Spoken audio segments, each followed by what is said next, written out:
श्रीमद् भगवद गीता ज्ञान यज्ञ प्रवचन क्रमांक 415, अध्याय 11वां, विश्वरूप दर्शन योग और श्लोक क्रमांक 1। आज 11वें अध्याय की हम लोग यहाँ पर प्रस्तावना प्रस्तुत करते हैं। आज 3 जुलाई है और अपना यज्ञ 223 दिन शेष है। जय महामृत्युंजय महायज्ञ। ओम त्र्यंबकं यजामहे सुगंधिं पुष्टिवर्धनम् उर्वारुकमिव बन्धनान् मृत्युर्मुक्षीयमामृतात्। समस्त जन कल्याणे निरतं करुणामयं नमामि चिन्मयं देवं सद्गुरुं ब्रह्मविद्वरं। नमः चिन्मय देवाय तेजोमयाय धीमहि सुबोधानन्दरूपाय नमः पुरुषोत्तमाय च। वसुदेवसुतं देवं कंसचानूरमर्दनं देवकी परमानन्दं कृष्णं वन्दे जगद्गुरुम्। ओम तत्सत्। आइए भगवान की कृपा से और सद्गुरुओं के आशीर्वाद से हम अब इस विश्वरूप दर्शन योग नामक 11वें अध्याय में प्रवेश करते हैं। भगवान की एवं सद्गुरु की कृपा जिन पर है उन्हें ही इस विश्वरूप दर्शन का आनंद मिलता है। विश्वरूप दर्शन श्रवण करने का, चिंतन करने का आनंद उन लोगों को मिलता है। आइए, हमारे ज्ञानेश्वर महाराज ने इस अध्याय की पूर्व भूमिका अत्यंत सरस ढंग से की है। उसकी झांकी हम यहाँ पर देखते हैं। इस विश्वरूप दर्शन अध्याय की कथा 2 रसों से परिपूर्णता से भरी है, शांत रस और अद्भुत रस। इस अध्याय में शांत रस के घर में अद्भुत रस मेहमान आया हुआ है और अन्य रसों की भी इन दोनों की पंक्ति में बैठने का सम्मान मिला है। क्या सुंदर बात लिखी है। जैसे विवाह समारोह में वधू और वर के साथ बाराती लोगों को भी अच्छे गहने और नूतन वस्त्र पहनने का अवसर मिलता है, उसी तरह सब रस देशी भाषा की डोली में बैठकर चमक रहे हैं। परंतु उन समस्त रसों में ये 2 रस बहुत ही सुहावने लगते हैं। जी चाहता है कि आंखों से उन्हें स्पर्श करें। ये 2 ऐसे लगते हैं मानो विष्णु और शंकर ही दूसरों को मिलने के आए हैं, एक दूसरों को मिलने के लिए आए हैं। क्यों मानो चांद और सूरज अमावस के दिन एक साथ एक ही दिशा में मिलकर आ रहे हो, अथवा जिस तरह गंगा और जमुना जी का संगम हुआ हो और दोनों नदियों का इस अध्याय में संगम स्नान करने से समस्त मुमुक्षुजन पवित्र हो जाते हैं। और इन संगम में गीता रूपी सरस्वती नदी गुप्त है। 2 रस, शांत रस और अद्भुत रस प्रत्यक्ष हैं और गीता रूपी सरस्वती लुप्त है। इस प्रकार यह त्रिवेणी संगम है। ज्ञानेश्वर महाराज कहते हैं कि मेरे गुरु श्री निवृत्तिनाथ जी ने सब प्रकार के लोगों के लिए इस संगम में स्नान सुलभ कर दिया है। श्रवणेन्द्रिय के द्वारा इस तीर्थ में बड़ी सरलता से प्रवेश किया जा सकता है। इस तीर्थ में संस्कृत भाषा के कठिन तट थे, उन्हें तोड़कर वहां देशी भाषा के शब्द रूपी सीढ़ियों के घाट बनाए हैं। यहां पर विश्वरूप भगवान ही वेणी माधव है। इनके दर्शन से ही मुक्ति मिलती है। यह अध्याय देवताओं का विश्रांति स्थान है। अर्जुन के समान हम सभी अब इसके श्रवण सुख का आनंद ले सकते हैं, क्योंकि यह सब अपनी देशी भाषा में प्रकट हुआ है। अतः आप सभी संतजन इस पर ध्यान दीजिएगा। ध्यान दीजिए, यह आपको कहने का मेरा अधिकार नहीं है, लेकिन मैं आपका बेटा हूं ना, अतः आपसे विनंती तो कर ही सकता हूं। आपने ही मुझे पढ़ाया है, अतः मैं बोल रहा हूं। जैसे तोते को हम ही पढ़ाते हैं और वह पढ़ी हुई बात करने लगता है, तो क्या हम उसकी प्रशंसा से गर्दन नहीं हिला सकते हैं? हिलाते ही है। क्यों मां अपने बेटे से कुछ करा लेने पर उसकी सराहना नहीं करती? करती है। वैसे मैं जो कुछ कहता हूं उसको मैं आपसे ही तो सीखा है, उसको ही आपके समक्ष निवेदन करता हूं। श्री निवृत्तिनाथ जी ने यह सुनकर कहा कि हे ज्ञानोबा, बस करो, अब आपकी वाणी से हम संतुष्ट हुए हैं। अब अर्जुन भगवान से क्या बोले वह सुनाइए। ज्ञानेश्वर महाराज कहते हैं, श्री कृष्णार्जुन का संवाद मुझ जैसा साधारण व्यक्ति कैसे कह सकता है, लेकिन आप मुझसे कहलवाएंगे तो मैं बोलूंगा। अजी, वन में पत्ते पत्ते खाने वाले बंदरों की सहायता से श्री राम ने लंकाधीश रावण को क्या पराजित नहीं किया? क्या भगवान श्री कृष्ण ने अकेले अर्जुन के द्वारा कौरवों का 11 अक्षौणी सेना पर विजय नहीं दिलवा दी? आप सज्जन समर्थ हैं, इसलिए आप मुझसे गीता कहलवाइए। धन्य धन्य है ये गीता, जिसका वक्ता वेदों का प्रतिपाद्य विषय स्वयं परमात्मा है। जिस गीता जी का शंकर जी भी आकलन नहीं कर सके, उसका वर्णन करना कैसे संभव है? इसलिए उस गीता जी को तन मन से प्रणाम करना ही अच्छा है। अस्तु, अर्जुन को भगवान की विभूतियां सुनकर उनका प्रत्यक्ष दर्शन करने की इच्छा हुई, लेकिन वे सोचते हैं कि मैं भगवान को कैसे कहूं कि आप अपना विश्वरूप मुझे दिखाइए। मुझसे कैसे कह सकता मैं?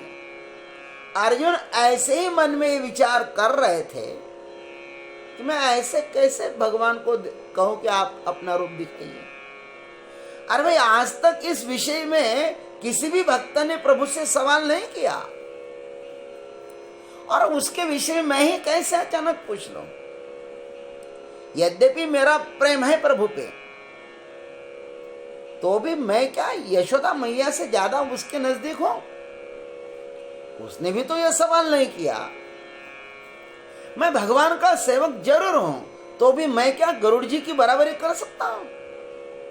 उन्होंने भी तो यह प्रश्न परमात्मा से नहीं किया, क्या मैं गोकुल की गोपियों से भी उन्हें अधिक प्रिय हूं? गोकुल की गोपियों ने भी तो भगवान को यह प्रश्न नहीं किया कि आप अपना विश्वरूप मुझे दिखाइए। राजा अमरीश के लिए उन्होंने 10 बार अवतार ग्रहण किया, लेकिन उसे भी तो अपना विश्वरूप नहीं दिखाया परमात्मा ने। मैं उन्हें कैसे कहूं, कैसे पूछूं? और यदि न पूछे तो मुझे चैन न पड़ेगी, मैं अशांत ही रहूंगा। अब चाहे जो हो, मैं पूछने की थोड़ी हिम्मत कर ही लूं, और फिर प्रभु की जैसी इच्छा होवे। और अर्जुन के पूछते ही प्रभु को बहुत ही आनंद हुआ, और उन्होंने अपना विश्वरूप उसे दिखा दिया। महाराज,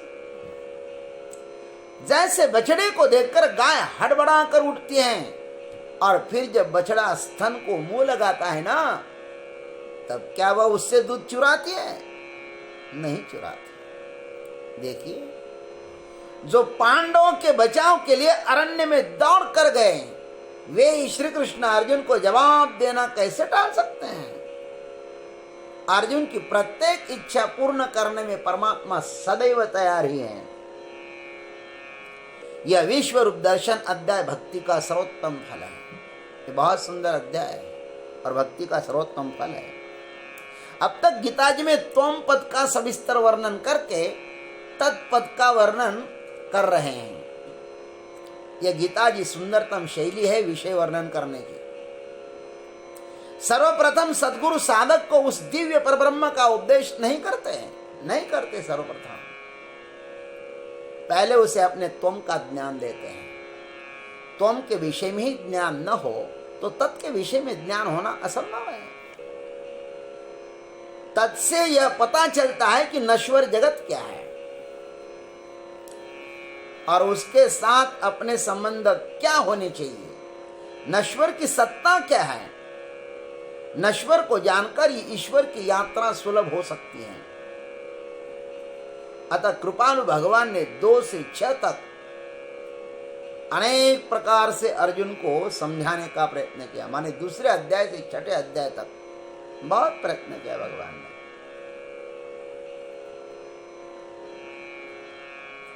स्वयं के विषय में ध्यान की प्रथम सीढ़ी तक पहुंचा दिया है। स्वयं के विषय में ध्यान की प्रथम सीढ़ी तक पहुंचा दिया और शनै शनै अर्जुन के मन में त्वम के प्रति जो मोह था ना वह भी जाता रहा। अब ध्यान किसका करें, यह प्रश्न उपस्थित होने पर उसके लिए तत्पद का वर्णन करते हैं।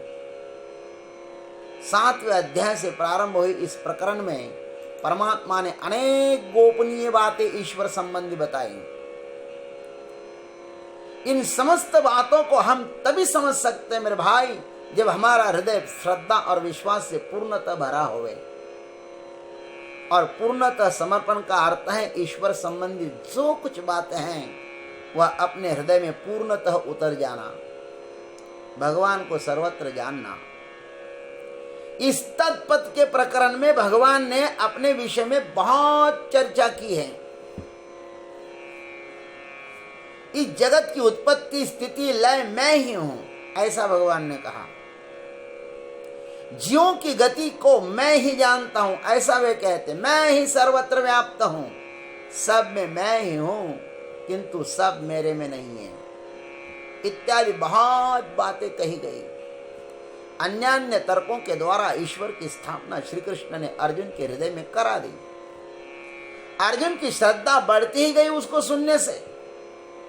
और 10वां अध्याय तो महान है, उसमें सब परमात्मा के प्रतीकों की मूर्तियों की ही चर्चा है। वहां पर अनेक विभूतियां बताने के बाद अर्जुन भक्ति भावावेश में मग्न हो गया। तब भगवान ने गर्जना करके कहा कि अर्जुन, तुम्हें जो मैंने यह रूप बताया यह तो केवल मेरे एक अंश में ही है। रोम रोम प्रति कोटि कोटि ब्रह्मांड, मेरे एक एक रोम में कोटि कोटि ब्रह्मांड है। अर्जुन, जब भगवान ने यह कहा तो उसके आनंद की कोई सीमा नहीं रही। परमात्मा पर और भी श्रद्धा विश्वास बढ़ गया। अब अर्जुन पूर्णतः भगवान का ही हो गया, त्वम से छुटा और तत् में मिला। यह भक्ति का क्रम है। अब अर्जुन ने विचार किया कि अब तक जो कुछ मैंने समझा वह प्रभु की सब बातें ठीक ही हैं। मेरी पूर्णतः मान्यता है कि भगवान ने जो कुछ कहा है वह वैसा ही है। और एक अंश में यदि इतना महान महान बातें हैं तो सर्वांश में कितनी होगी। एक अंश में यदि पूरा संसार है तो परमात्मा के सर्वांश में क्या होगा, भगवान का समग्र रूप किस प्रकार का होगा। यह जिज्ञासा हर किसी साधक में जाग सकती है। अच्छा, और जो भगवान कह रहे हैं वे कोई परोक्ष में नहीं है। जो भगवान कह रहे हैं वो कोई परोक्ष में नहीं है, वे तो प्रत्यक्ष ही खड़े हैं ना। स्वयं से नश्वर से मोह कम होने के बाद साधक को वहीं पर रुकना नहीं चाहिए, उसे तुरंत ईश्वर को पकड़ना चाहिए, ईश्वर की तरफ आकर्षित होना चाहिए। लेकिन सर्वप्रथम तो स्वयं का आप्तजनों के प्रति, कर्तव्य कर्मों के प्रति जो मोह होता है ना, उसे ही कम करना अत्यंत कठिन हो जाता है। आप्तजनों से दूर जाना, पति को पत्नी को छोड़ना, जितना हम सरलता से बोलते हैं ना, उतना प्रत्यक्ष करना बहुत ही कठिन होता है। यह तो प्रत्यक्ष करता है उसे ही पता होता है। सर्वप्रथम यह नश्वर का मोह छोड़ना अत्यंत कठिन है, और इस परमार्थ मार्ग पर पदार्पण करने के लिए सबको आनंद पूर्वक छोड़ना पड़ता है। महाराज, सबका त्याग आनंद पूर्वक कर दे। किसी भी वस्तु का त्याग आनंद पूर्वक ही होना चाहिए, आवेश पूर्वक नहीं। आवेश पूर्वक किया गया त्याग यात्रा में बहुत कष्ट देता है। त्याग के बाद पुनः ईश्वर की तरफ जुड़ना, यह तो उससे भी अधिक कठिन है। जिसको जीवन में आज तक कभी भी देखा न हो, उस अदृश्य तत्व पर प्रेम करना बहुत ही कठिन होता है मेरे भाई। यह एक तार पर चलने की कसरत है, ध्यान रखना। प्रत्यक्ष पर प्रेम करना तो हमें ज्ञात है, लेकिन अप्रत्यक्ष पर, अदृश्य पर प्रेम करना अत्यंत कठिन है। परमार्थ अदृश्य की यात्रा है। जब तक अनुभव नहीं आता तब तक वह अदृश्य ही रहता है। और कृष्ण ने पहले ही श्लोक में 3 बातें कही, मेरे में आसक्त हो जाओ, सब कुछ मेरे लिए ही करो और मेरा ही आश्रय ले लो।